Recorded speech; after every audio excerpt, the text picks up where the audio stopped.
Hello and welcome everyone to the in-depth series of Drishti IAS. My name is Pragya and today we are going to discuss a very important topic. So November 30 marks the 11th death anniversary of our 12th Prime Minister of India, IK Gujral, who is known for his most important contribution towards India's foreign policy. The title of our today's discussion is Gujral Doctrine of Foreign Policy. In this discussion, we will firstly see who was IK Gujral.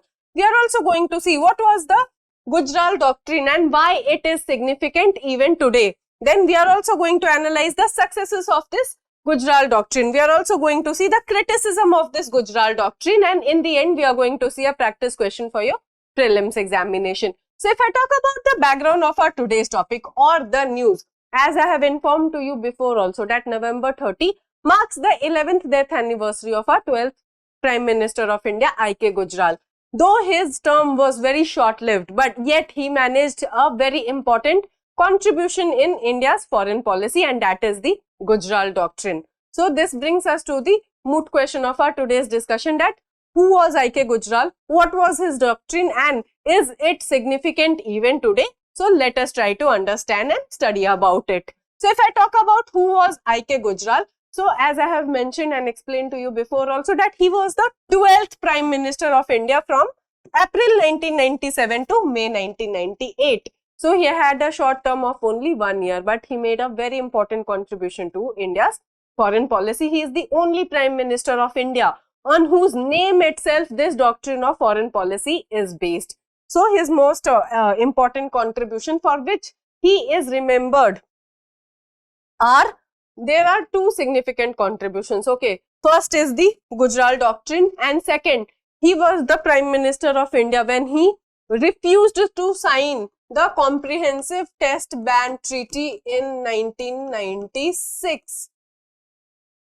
So what is this Comprehensive Test Ban Treaty? It prohibits making of nuclear weapons, testing of nuclear weapons, and IK Gujral said that no, India is not going to sign the CTBT, and that was way back in the year 1996. So he is known for propounding of Gujral Doctrine. Let us study that what exactly is this doctrine and is it significant even today? Let us see.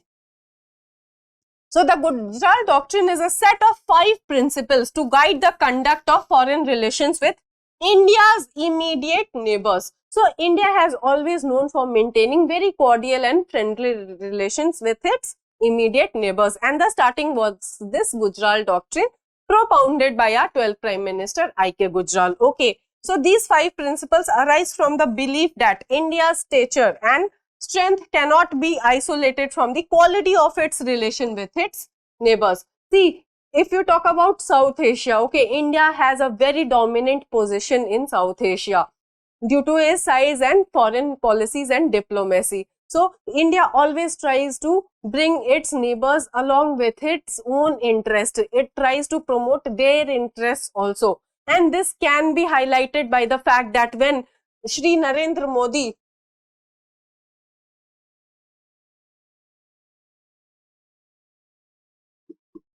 became the Prime Minister of India in 2014, he also declared the policy of neighborhood first. Neighborhood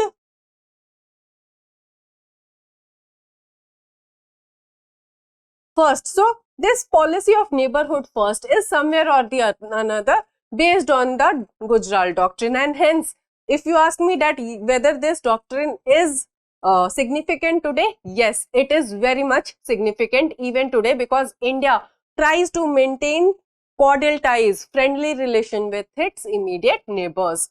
And the 5 principles of this Gujral Doctrine are: the first principle states that India doesn't demand anything in return from its neighbors such as Bangladesh, Bhutan, Maldives, Nepal and Sri Lanka, but instead provides what it can in a spirit of confidence and good faith.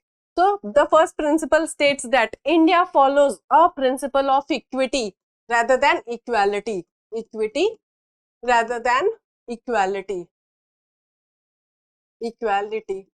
Okay, so what do I mean by this? India always says that no, we do not expect anything in return. We are doing whatever we are doing to you for your own benefit and out of good faith, out of equity, out of the fact that we were once governed by the British rule together. So India maintains that there is no reciprocity by the immediate neighbors of India, and it continues helping them in various aspects. Okay. So the second principle is no South Asian nation should permit the use of its territory to harm the interests of another nation in the region. The third principle is that no nation should meddle in the another's domestic affairs. That means no nation has a right to say that what is going on in your nation domestically. It will respect the sovereignty and territorial integrity of another nation. Okay. Each South Asian nation is required to respect the sovereignty and territorial integrity of the other, and this is what I was explaining to you before also, that no country has the right to interfere in the domestic affairs of one another. All of their differences should be resolved through cordial bilateral dialogue, and India always promotes cordial bilateral dialogue rather than engaging in, cold statements or harmful statements. India just tries to maintain and mediate through cordial bilateral relations. It always tries to maintain friendly relation with its neighborhoods.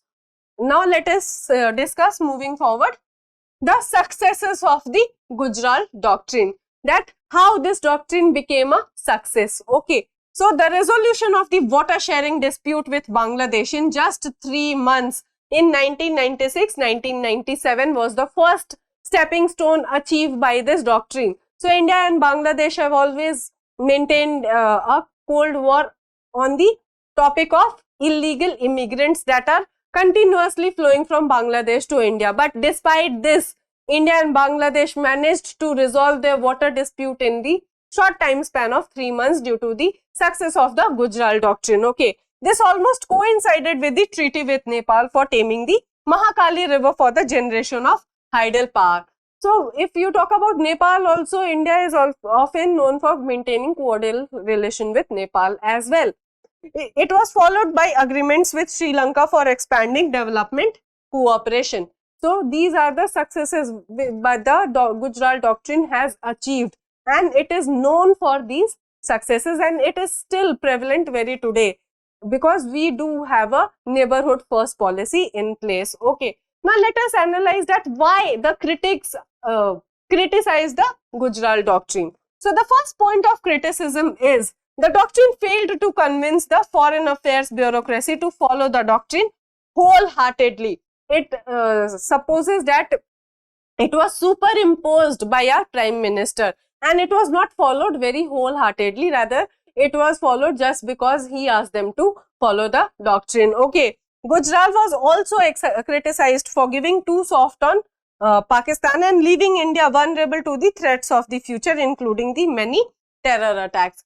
Though IK Gujral has specifically mentioned the countries from which India expects no reciprocity, Pakistan is not a part of that list, interestingly. But IK Gujral during his tenure went too soft on Pakistan, and but Pakistan does not consider India as a friendly nation. It considers India as a enemy nation, and Pakistan and India share a very volatile bond, especially after the separation of Bangladesh from Pakistan due to the efforts of India. So he was criticized for going too soft on his stand for Pakistan, and this is the second criticism of the Gujral Doctrine.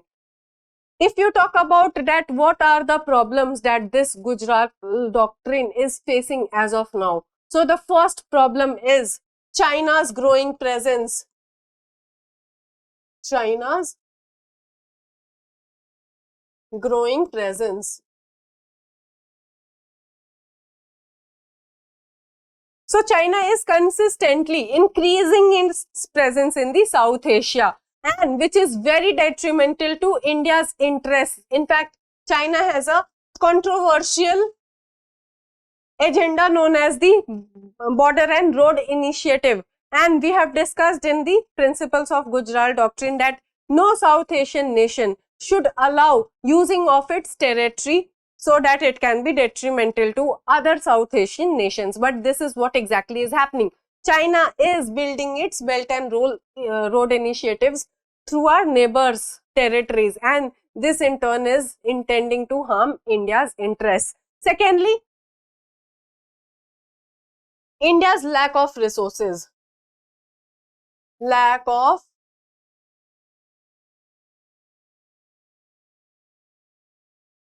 resources. So India is having a lack of resources for its own country, and that is why it is not able to provide support to its neighbors. On the other hand, China is utilizing this opportunity to grow its presence in and around India by influxing more money, more development, and India in silent terms has also warned the debt distress that is China is trying to create to its neighbors. But China is trying to dominate India in the basis of resources as well. Then there is recession in Indian economy. Indian economy. And due to this recession in the Indian economy, India is currently not opening its markets to the immediate neighbors, and this is also causing a point of friction between India and its immediate neighbors. Then there are terrorism, illegal immigrants. So all of these issues are present that India's foreign policy is trying to deal with, and hence it proves that Gujral Doctrine was not a foolproof doctrine.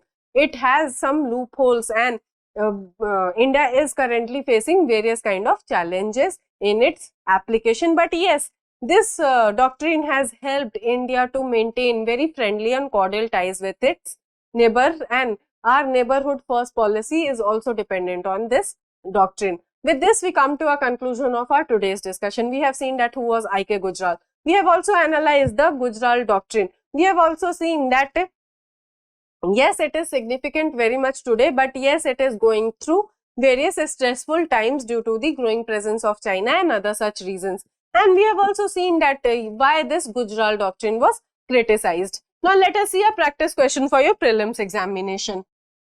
So, the question is, consider the following statements. Your statement number 1 is, the Gujral Doctrine is a set of 5 principles to guide the conduct of foreign relations with India's immediate neighbors. Your statement number 2 is, it was formulated by former Indian Prime Minister IK Gujral in 1997.